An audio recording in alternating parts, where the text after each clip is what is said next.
Hello and welcome to Talking Tudors, a fortnightly podcast about the ever-fascinating Tudor dynasty.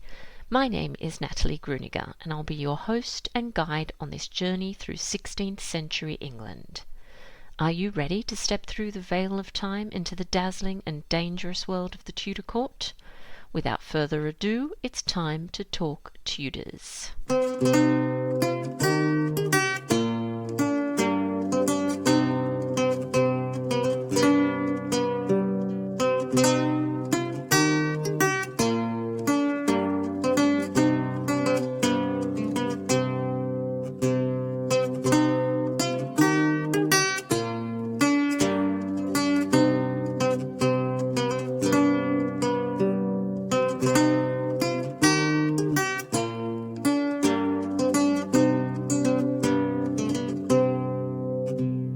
Hello everyone, welcome back to Talking Tudors, episode 54. I'm your host, Natalie Grueninger. Before we jump into this week's episode, I'd like to thank the wonderful patrons who continue to support this podcast and welcome patrons who joined the Talking Tudors family in October. A huge and warm welcome to Emily, Jen, Misty, Laura, Bernadette, Nikki, Sam, Adam and Carrie. I'm so very grateful for your immense generosity. A full list of patrons is available on my website under the Patrons tab.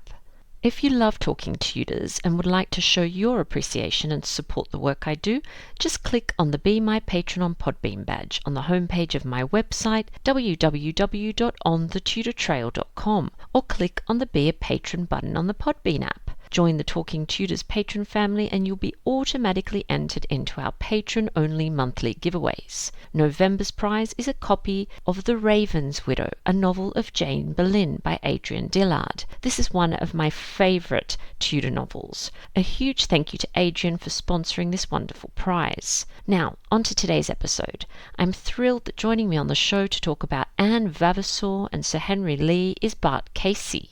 Bart is a writer who lives in Vermont. His passion is uncovering great stories from forgotten history. His new thriller novel, The Vavasour Macbeth, blends fiction with little-known facts and is an intoxicating brew of ancient history and modern danger as papers found in Elizabethan tomb shed new light on Shakespeare and his masterpiece Macbeth. Forgotten stories are also at the heart of Bart's recent non-fiction books, Anne Vavasour and Sir Henry Lee, Wonder, Seekers of Fountain Grove, and The Double Life of Lawrence Oliphant, selected for Best Books of 2016 by Kirkus Reviews. Many of Bart's interests were shaped by growing up in England, majoring in English literature at Harvard and studying at the University of Vermont for a teaching career before abandoning academia for a career in advertising and writing. Now Bart is working on Shooting Stars, a sequel novel to the Vavasour Macbeth, in which the same modern-day characters follow in the footsteps of Byron, Keats and the Shelleys around post-Napoleonic Switzerland and Italy. My conversation with Bart straight after this short musical break, courtesy of guitarist Jon Sayles.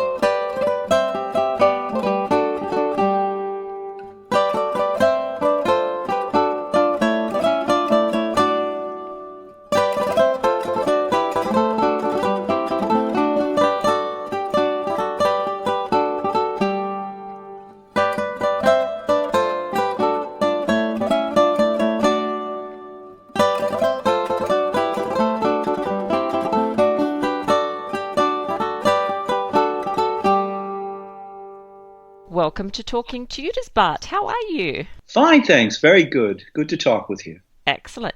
Now, I thought we could start by you introducing yourself to our listeners and telling us a little bit about what sparked your interest in Tudor history. Well, sure. Just to introduce myself, I'm an American who grew up in England, and it was those early days, really, as a schoolboy in a traditional English school that gave me a sort of a lifelong interest in English history and literature.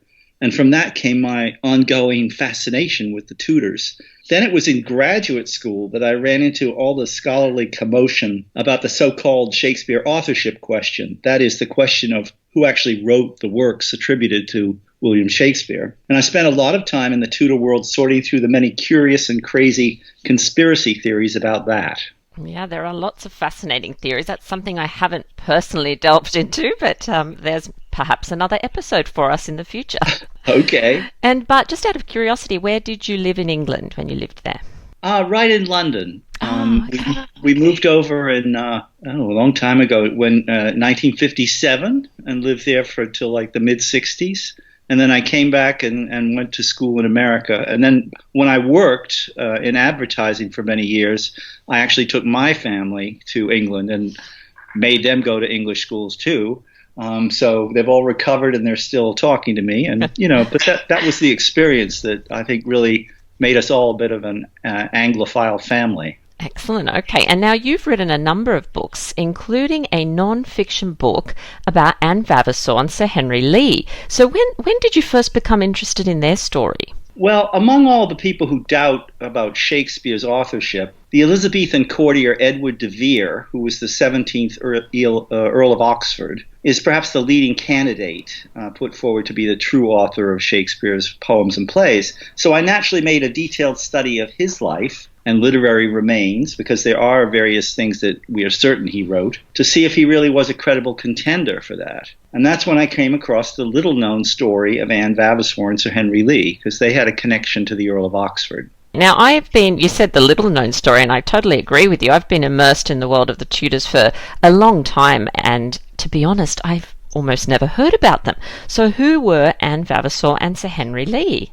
Well, Anne Vavasour came to Elizabeth's court at the age of 16, and she had been carefully trained by tutors at her family home since childhood to become a suitable attendant for the Queen. And she went as a gentlewoman of the bedchamber, which was the innermost circle of the various maids of honor around Elizabeth. They had differentiations among the maids, so there'd be the ladies of the presence chamber, who might just be there when there was a need to swell the crowd. Perhaps a foreign diplomat was visiting. There were the ladies of the privy chamber, who spent a lot of time with Elizabeth and danced with her and brought her food to her. But the ladies of the bedchamber were the ones who really lived with her and helped her get dressed and were around her on the most intimate level. And that's where young Anne went. Her mother belonged to the Knivet family, which was a branch of the Howards. And back in the days of Henry VIII, Thomas Knivet had been a close hunting friend of the king, and he held the office of Master of the Horse for King Henry VIII. By Elizabeth's time, the Knivets were still much loved by the Queen, and Anne's uncles had no problem placing Anne, two of her sisters, and various cousins in very good positions at court. Now, Sir Henry Lee was a generation or more older than Anne, in fact 30 years older. His mother was Margaret Wyatt,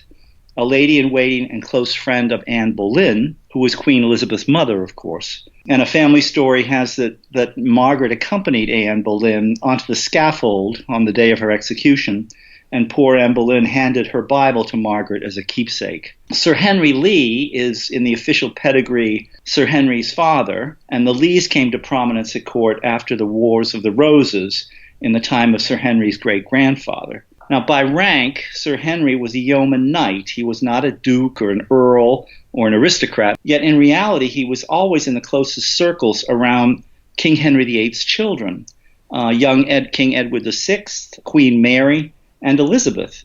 And he was never bothered by the many commotions of those times about changing the religions and so forth. He always kept his place. In his youth, he was a distinguished soldier and a diplomat, and later, in Elizabeth's time, his role was to orchestrate what they called the cult of Elizabeth, and that was shaping the chivalry of how the court was to behave around the Queen. And he was, in fact, Elizabeth's champion at the joust, as well as the master of the armory at the Tower of London, and the ranger in charge of the royal estate at Woodstock, which was Elizabeth's favorite hunting ground, and was at the site of Blenheim Palace outside London today. Sir Henry was also immensely wealthy and of impeccable character, so he was right sort of at the sidelines in court near the Queen. What a fascinating career. Sounds like a really fascinating person. So you mentioned that he was the son of Sir Anthony Lee and Margaret Wyatt. Tell us a little bit about the rumours that circulated about Anthony's paternity. Oh, well, it was actually about Sir Henry's paternity. Oh, sorry, right? Sir Henry's paternity. Yeah. Yep, you're right. It was we think we're the ones who have the tabloid press today, but it was a 17th century tabloid journalist, John Aubrey, who was born in 1626, who first reported the rumor that Sir Henry might have been a natural or illegitimate child of King Henry VIII. Now, this Aubrey was a colorful and creative amateur biographer. His notebooks were published after his death and became a very sensational, popular book called Brief Lives. He would go around the country interviewing people. In fact, he interviewed people who had old people who had actually known Shakespeare and got all sorts of stories about Shakespeare out of them. And a lot of what he wrote was probably rubbish. But this rumor about Sir Henry has some plausibility. Even Sir Henry's most conservative biographer, Sir Edmund Chambers, did not dismiss the rumor. Although Chambers said it was unlikely, he did acknowledge that Henry seemed to be unusually lucky during a time when heads were rolling right and left. Chambers, no doubt rather queasily, calculated that Sir Henry's conception could roughly be dated to the short period during which King Henry was pursuing Anne Boleyn, but she had not yet yielded to him. So the thought is that the king might have turned elsewhere briefly, and young Margaret would have been very close at hand. King Henry did have affairs, producing several illegitimate offspring, often with married partners, whom he left with gifts of titles for the husband and land at the end of the affair, and boys were almost always named Henry. And when our Sir Henry, inherited his property from his family at the age of 14, when Sir Anthony Lee, his supposed father, died, he was then taken from his home with the Wyatts and put into the direct service of King Henry VIII. This is a 14-year-old boy in the royal household. And Sir Henry's mastery of riding, hunting, jousting, and all the other manly arts really date from those times when he was a young squire keeping up with the king, who usually went through up to 10 horses a day when he was hunting.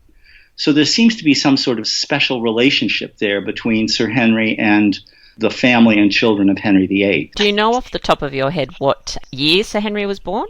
Well, let's see. Off the top of my head, no, but let's just do it this way. He died in 1611 at 77. Okay. So he would have been, back in the 30s, maybe the 1530s. Yeah, that's really interesting. So it's plausible, I suppose. It's possible. And so many people were upset for not being Catholic at the right time or for being, Church of England at the wrong time. And yet he just was always accepted as sort of closer to the monarch than those sorts of issues. So he was close to Henry VIII. He was close to Henry VIII's young son, Edward, who became king, as a teenager for a short time. He was close to Queen Mary, who was, very much, at odds often with her sister, Princess Elizabeth, and he was close to Princess Elizabeth. And he was even accepted after Elizabeth by James on rather, close personal terms. So it seems like there was something out there that said this is not just someone to be mistrust. This is somebody sort of on the inside with these people. Yeah, it's so interesting. And you mentioned obviously that he was close to Mary and Elizabeth. So what were his religious beliefs? Well, they all were Catholic at the time of Henry VIII. I mean, yes, they were all born Catholic. I don't think he ever dealt much with the religion. Right. He really had just a personal ethic of being of service to the king or queen, whoever was, rightfully in the line of succession. And that sort of went beyond all that. He married a Catholic lady of the Paget family, and that became quite a liability for him later on because her brothers went to Europe and were Catholics conspiring against Queen Elizabeth. But he kept some distance from his wife in those years, and that was never an issue. He was never sort of lumped into that category as his wife would have been. He sounds like a clever and adaptable man, if you ask me. Right. In a guest post that you wrote for my website earlier this year, actually, you said that you believe that the story of Henry Lee and Anne Vavasour is one of the greatest English love stories. So tell us more about their relationship and why you feel it's such an endearing story. Well, what happened was, as I mentioned, Anne came to court at very young, at the age of 16, and she was a lively and vivacious breath of fresh air for all the courtiers who were hanging around waiting for the Queen's pleasure. There was a lot of downtime. But unfortunately, the Earl of Oxford, who was then in his early 30s, was estranged from his wife then, and a daughter of Lord Burleigh, Elizabeth's chief minister. And he was on the prowl for excitement, and who better than young Anne?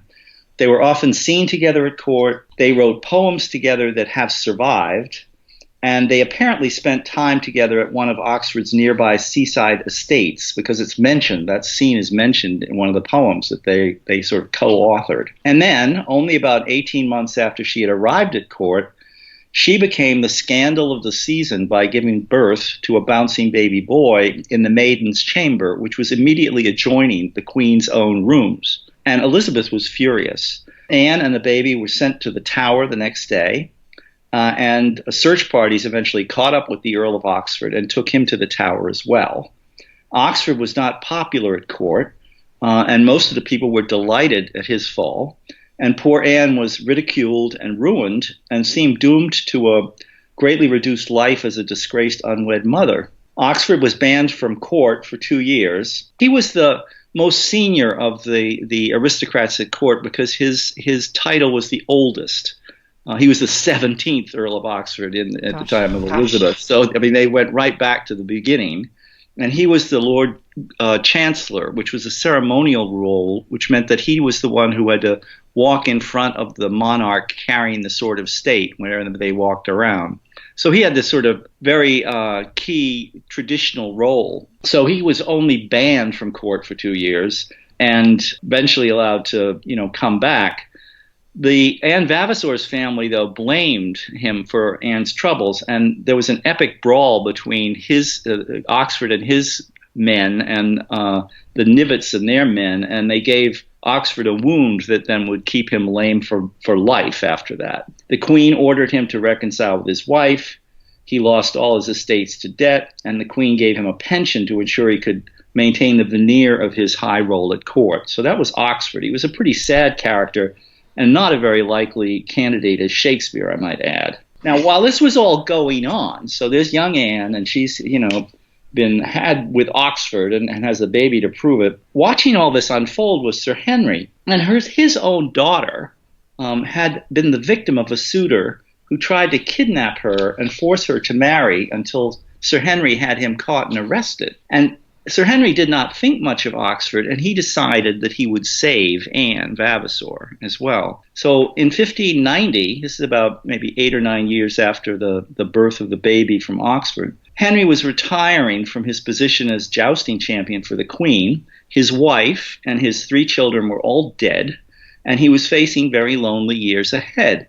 And so he invited Anne and her son by Oxford to join him and to live with him, and Anne to become his sort of de facto wife. They did not get married, but he invited her to come live with him. And they divided their time for the next 20 years between his 15-room apartment overlooking the Thames and various beautiful country estates that he had. He was about 57, and Anne was 27. And they were documented in many reports, stories, and letters that survive today in the state papers and the National Archives as being just meant for each other and just totally with each other all the time in a very loving relationship. She would read, she was extremely well educated, and he also was extremely well educated. And they read things together, and friends like Sir Philip Sidney would send them drafts of what they had written to read and comment on and stuff. But it was quite a romance.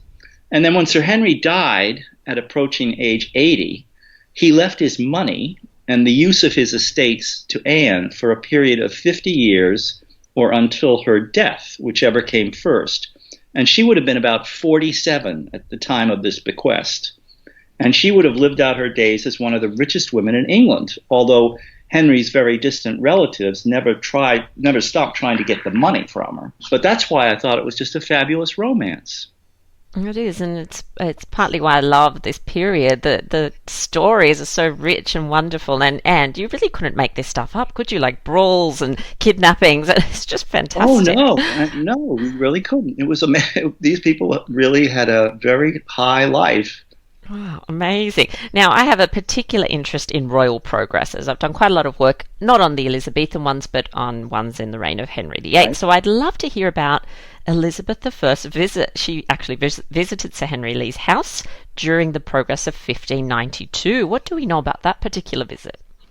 Well, it's pretty well documented. That was an important year because it was, for example, it was the year in which the movie Shakespeare in Love the comedy was sort of set. It was the year when Shakespeare was a young playwright and was working on things like Romeo and Juliet. That particular year, there was a serious outbreak of the plague in London. The theaters were closed, and everyone was really bloody well glad to get out of town on the progress, especially since it was going essentially through the Cotswolds, which was, nearby and lovely. And so when they mapped out the itinerary for the progress for the court, they devoted 2 days to visiting with Sir Henry. And this was only 2 years after he had set up with Anne, which was something very well known to the Queen, who had, wasn't particularly forgiving of somebody like Anne, although the birth of her child by this point would have been like more than a decade before. But obviously, Anne and Sir Henry's living arrangements were highly unusual, to say the least. They were not married, living together. They had another baby together. And Henry may have feared that the monarch might decide to use this visit to put his house in order and to order them to stop living in sin.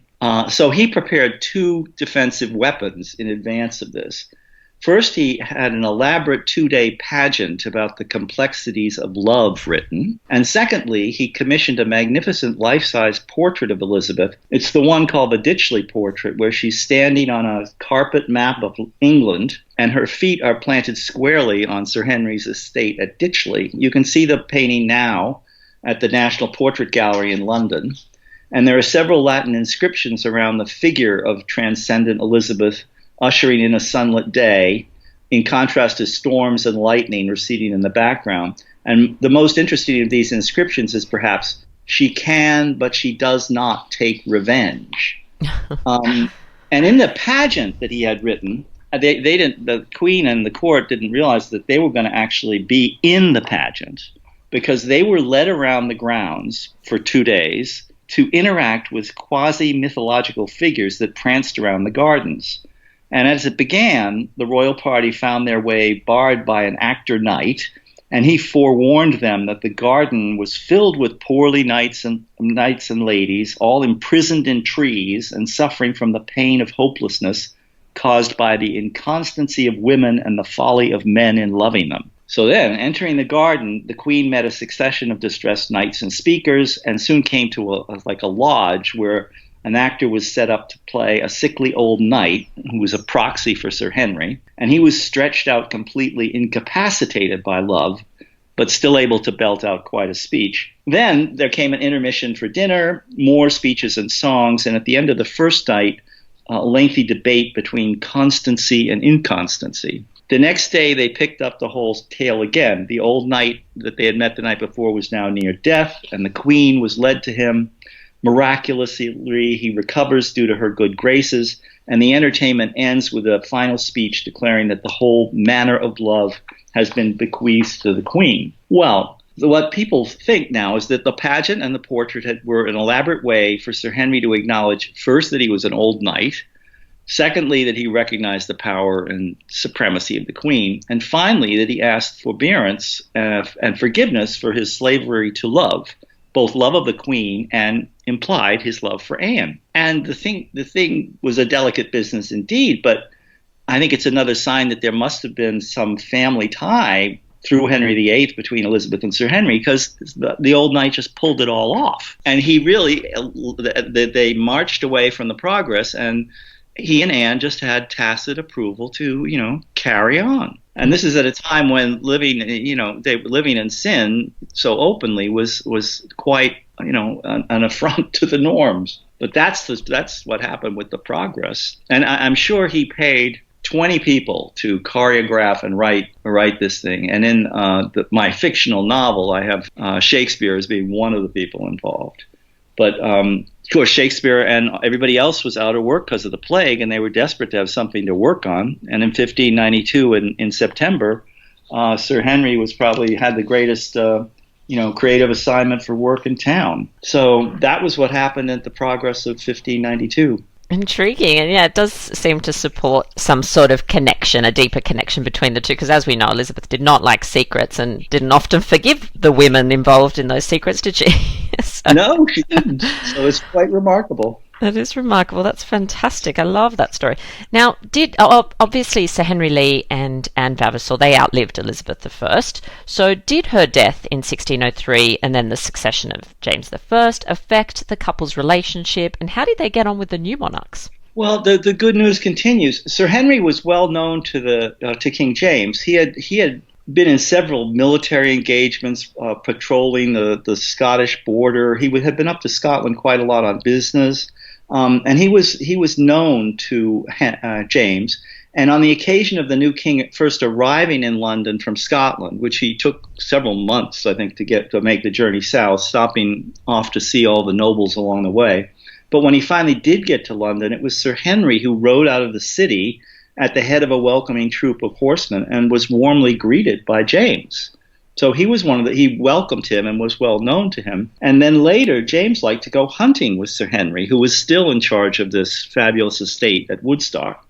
And often James would bring along his son and heir, Harry, Prince of Wales. And the king actually wanted Sir Henry to be a kind of chivalric mentor to the young prince. Now, James was married to Queen Anne of Denmark, and she became quite friendly with Anne Vavasour. There's one well-documented visit in the state papers of the new queen meeting with Anne in the country at one of Sir Henry Lee's house for the whole afternoon, just chatting away.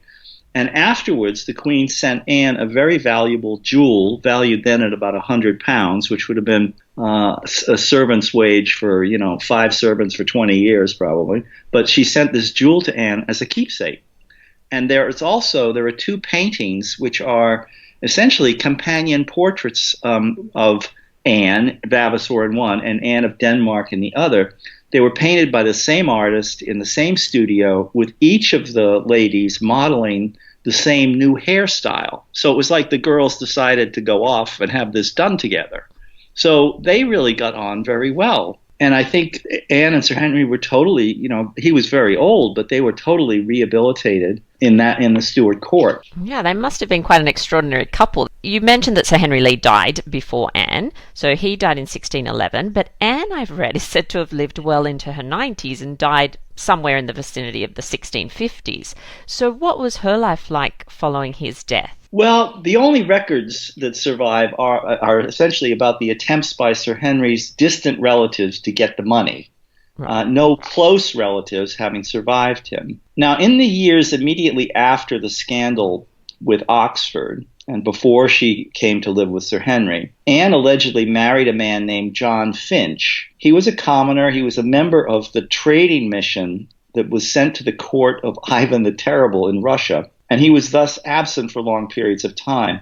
That whole marriage may well have been a marriage of convenience arranged by Anne's friends to give her a cloak of respectability since she was an unwed mother. However, when Anne moved in with Sir Henry, there is an entry in Sir Henry's household accounts awarding John Finch an annuity of £20 a year, possibly just to pay him off, because he really does seem to have disappeared from the scene after that. But several years after Henry's death, Anne had remarried a man from Durham, and then Finch suddenly reappears, and Sir Henry's distant family members launch a bigamy suit against Anne, that she's now married to this guy from Durham, and she has another husband still living. Anne countersued John Finch for libel, but the case was finally, it took a couple of years, but it was finally decided against her, and she was required to pay a very heavy fine. I mean, £2,000. £2,000 would be enough to build yourself a palace. Although I believe she would have had plenty of money to pay it. By law, she should also have received corporal punishment,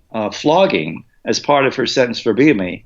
But the king, the crown, actually intervened to prevent that. So this Finch was a shadowy character. He had been, earlier in his life, stabbed in a fight with some of Christopher Marlowe's friends.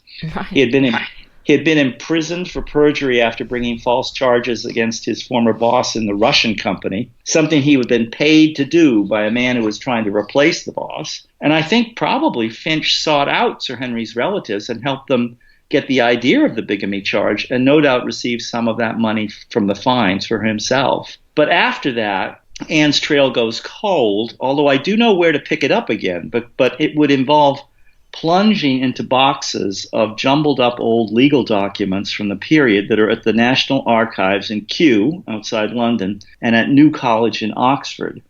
But in order to read those documents, because I had to have many of them read so when I was writing these books, I'd have to hire scholars to read them and interpret them. And they make, a pretty good hourly rate for such work. So I'll have to wait until I win the lottery to really keep following up on Anne. Or maybe some wealthy one of your listeners would, if they want information on where to find these papers, they're happy to get in touch with me. But she, the biographers really wrote about Sir Henry, and she was not picked up as well. She sort of went off into her private life. But it's true, she was rumored to have lived into 1654, which meant she would have gone through the English Civil War and everything else. So it's quite amazing. Extraordinary.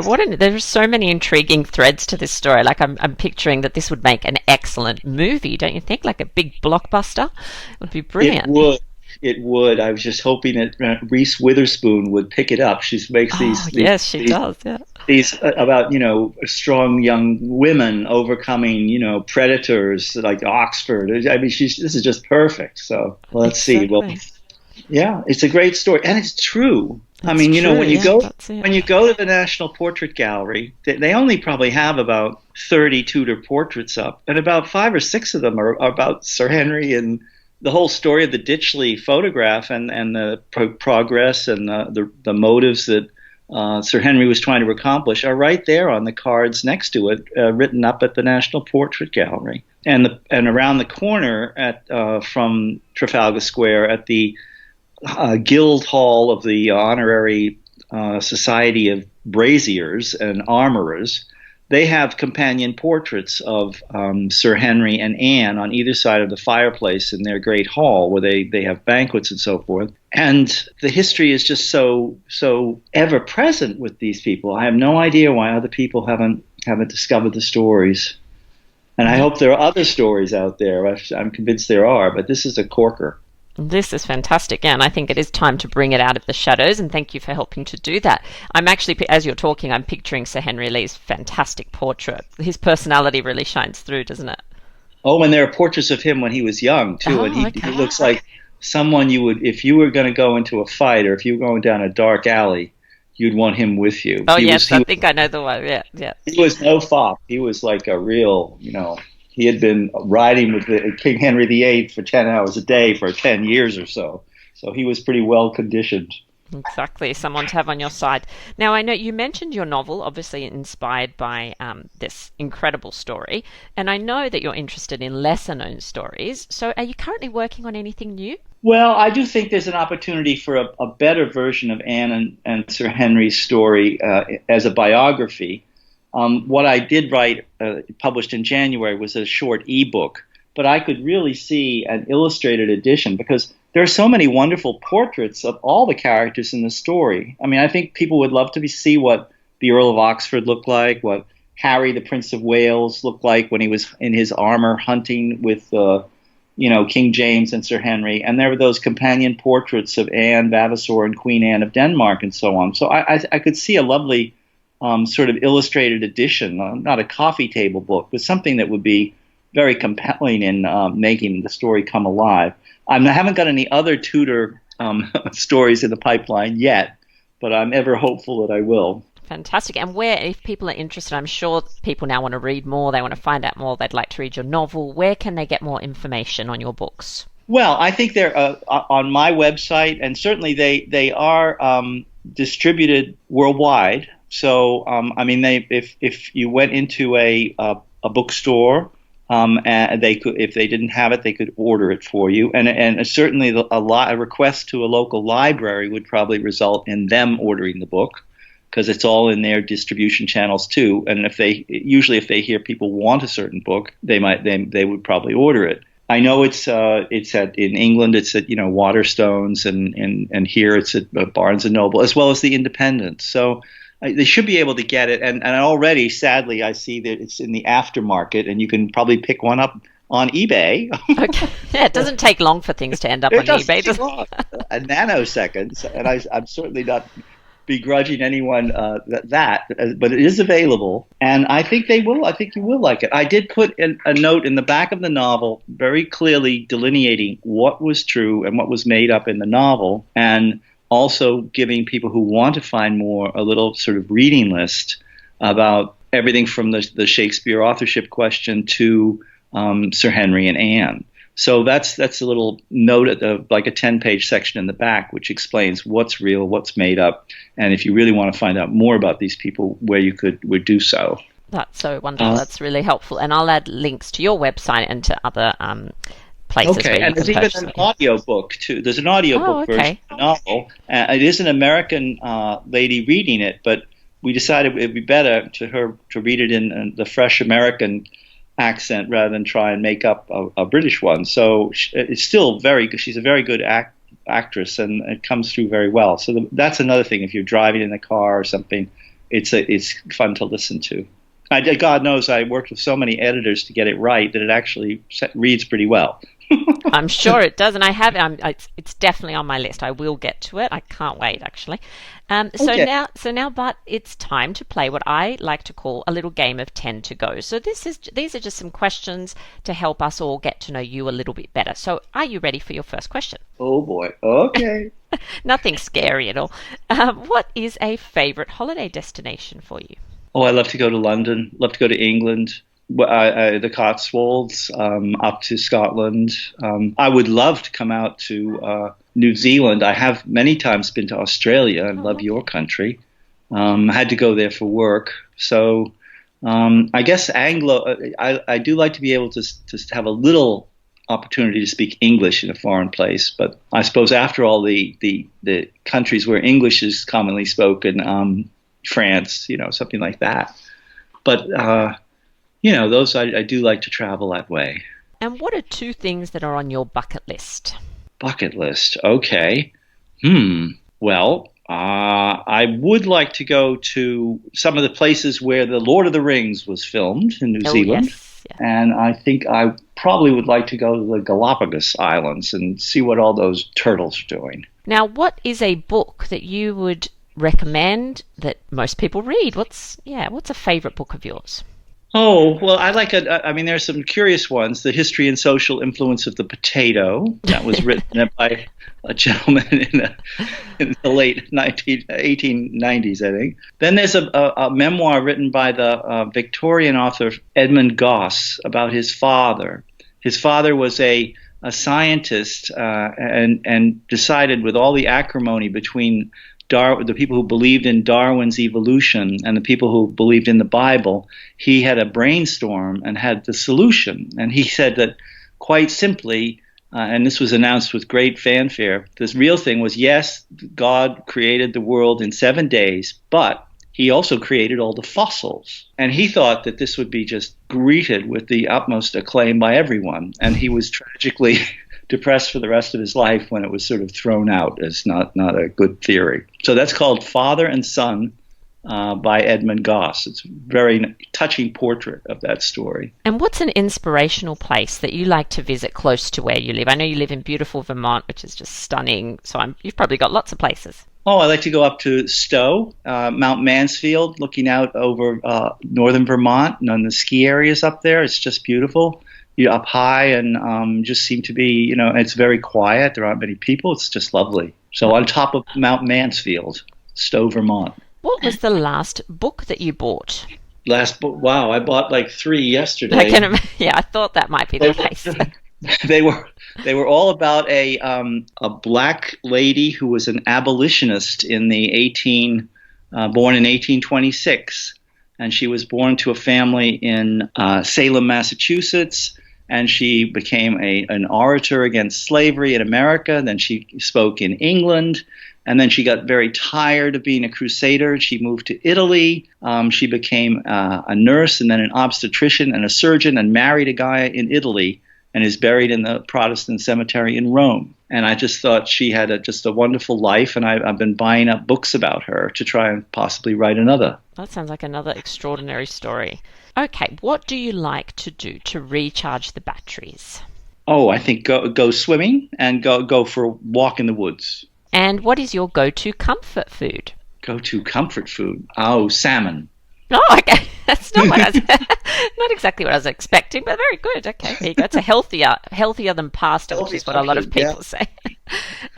What's a movie that you've gone back to and rewatched, a sort of favorite? Oh, my favorite is Shakespeare in Love, and I do think that it's sort of a farce, and but it really comes very close to what probably happened. Shakespeare, that movie, as I said, is also set in 1592.